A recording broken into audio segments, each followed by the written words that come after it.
The U.S. and Germany are looking to advance in the World Cup and will battle each other on the field next week. So tonight in NBR's Ultimate Stock Cup, we're looking at the U.S. versus Germany in a different way. The rivalry of two software giants, Oracle versus SAP.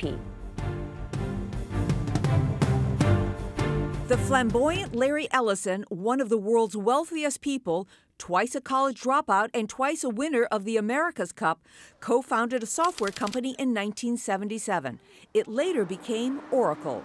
Now headquartered in Redwood Shores, California, its 2013 revenue more than $37 billion. The company was formed to build a database manager for the CIA, a project codenamed Oracle. That work changed the way businesses do business. When corporate IT departments run into trouble, they call Oracle. Its programs have simplified inventory, shipping, and supply chain issues, and is the world's second biggest software maker after Microsoft. Since 2004, it's focused on enterprise software tailored to individual businesses. That's where Oracle competes with SAP, systems, applications, and products in data processing. Founded in 1972 by 5 engineers who left IBM, it's headquartered in Waldorf, Germany. 2013 sales topped $22 billion. Its key innovation, creating large data programs for financial accounting, helping to move the world past the days of punch cards. Now, SAP, like Oracle, is finding growth not by forging a new world, but by adapting, reaching into the cloud, mobile, and finding ways to handle big data. Dan Morgan weighs in now on the Oracle-SAP rivalry. He's Senior Portfolio Manager at Synovus Trust. So, Dan, who's the stronger player here, and what's the key reason for your choice? Well, we're holders of Oracle. We have over 1 million shares of the stock, and that's the stock that we've been involved with from an investment perspective. Kind of going back to some of the things you featured in terms of their dominance in the relational database area. And one of the key things is their ability to acquire other companies. And obviously the cloud is a big issue going forward. Who can get there quicker is going to be the winner between these two companies. Who does? I mean, you know, smaller, more nimble companies, Salesforce and others have beaten them to the cloud in many cases. So are they playing catch up, or what do you think?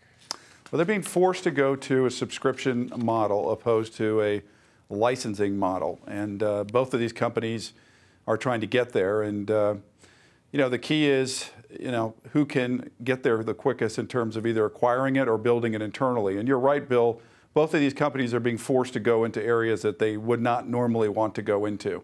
All right, so but they have to. So, Dan, you talk about acquisition versus building within. Oracle done hundreds of acquisitions.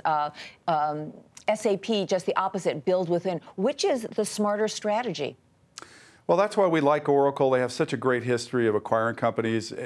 Your viewers probably remember PeopleSoft, the big deal they did to get into enterprise resource planning software to compete directly against SAP, you know, 10, 15 years ago. So that's a prime example.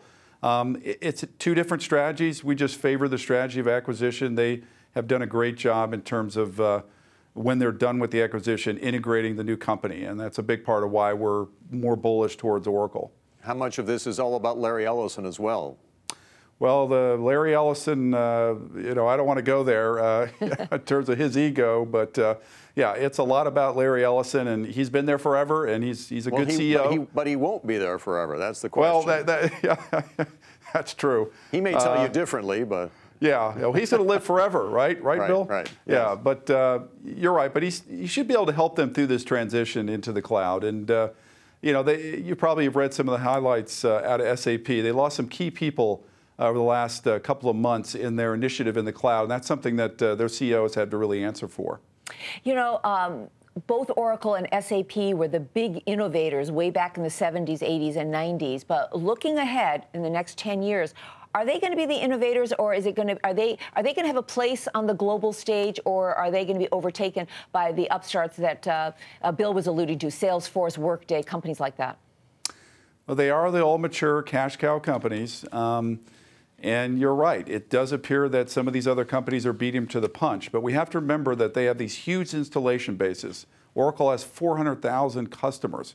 So they have an advantage over Salesforce.com and Workday because they have such a built-in customer base that they can then leverage to sell these products that they create. So they do have an advantage from that perspective, but you're right, they're a little bit behind in terms of kind of catching up right now. All right, Dan, thank you so much. Dan Morgan. Okay, thank you. With Synovus Trust.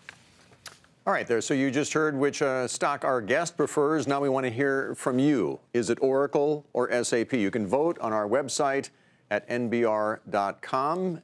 And in the meantime, we have the results from Tuesday's Global Rivals Challenge, where we asked you to choose between Apple and Samsung. The winner, Apple, by a wide margin. 66% of you chose Apple.